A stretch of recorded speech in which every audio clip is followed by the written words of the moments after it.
Closing the Attitude Gap by Baruti Kafile.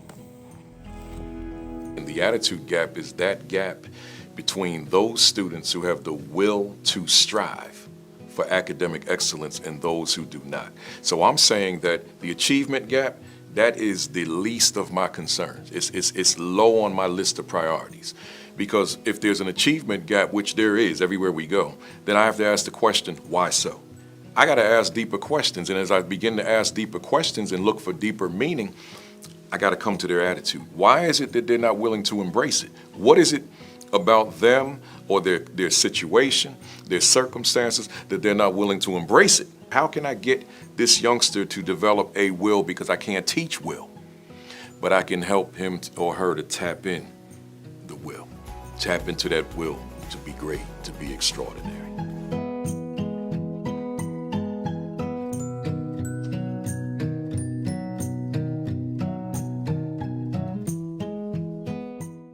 There is true power in setting concrete goals and devising strategies to achieve them.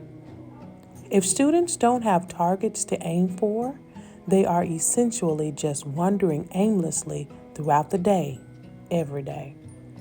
The climate and culture of our school and our classroom must encourage our students to put forth maximum effort to be successful.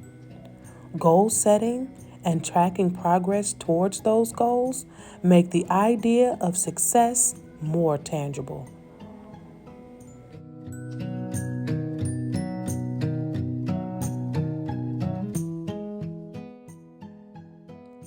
Educators must find the smallest excuses to celebrate their students' accomplishments.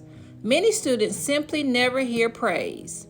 One way of celebrating our students on an ongoing basis is by posting a wall of fame in our classroom.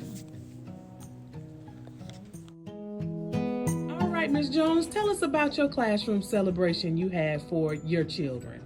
Well, I was in a coaching cycle with Ms. Moore, and my students were struggling with main idea and working on the computer, and we noticed that they were just clicking really fast on the computer. So to help with that, we set a behavior goal for the class to take their time when doing computer work. And so every week when we did our main idea test, the students was able to try and meet the goal of taking their time and not just rushing through, but actually reading at least 3 times and choosing the best answer through the process of elimination. Oh, great. Well, we're going to talk to one of your students who was on the receiving end of that celebration. Hi, what's your name? Mariah. I'm here today because I wanted to ask you a question. Do you remember the celebration you guys had in your classroom? I wanted to know, how did it make you feel when you were celebrated during that ceremony? Glad. Glad? What made you glad? That I earned points. You were glad that you earned points. Can you tell me a little bit about what happened that day?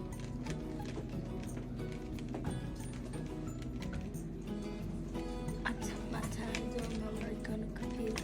You did? All right. I'm so glad. Thank you for answering my questions.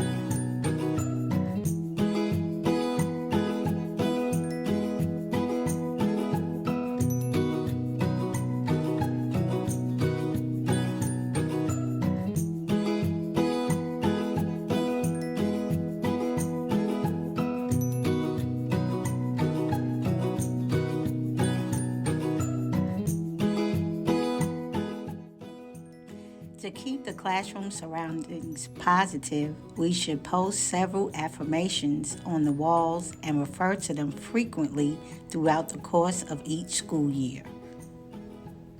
Our students will internalize each message.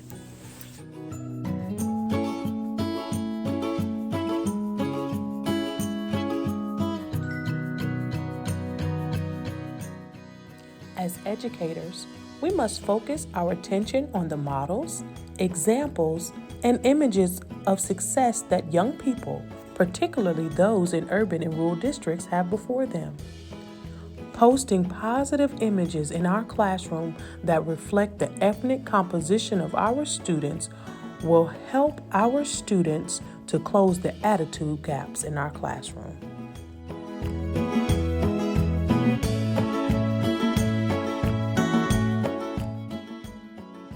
It is never too early to encourage your students to start thinking about college. In fact, teachers should start doing so at the very beginning, in pre-K.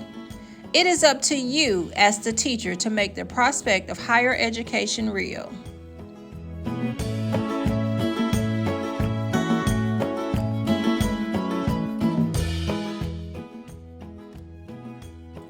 So many students are unaware of the endless possibilities that await them.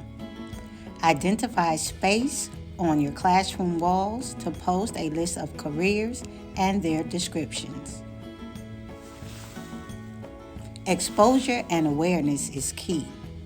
Students' attitudes about themselves and their prospects change for the better when we expose them to diverse opportunities.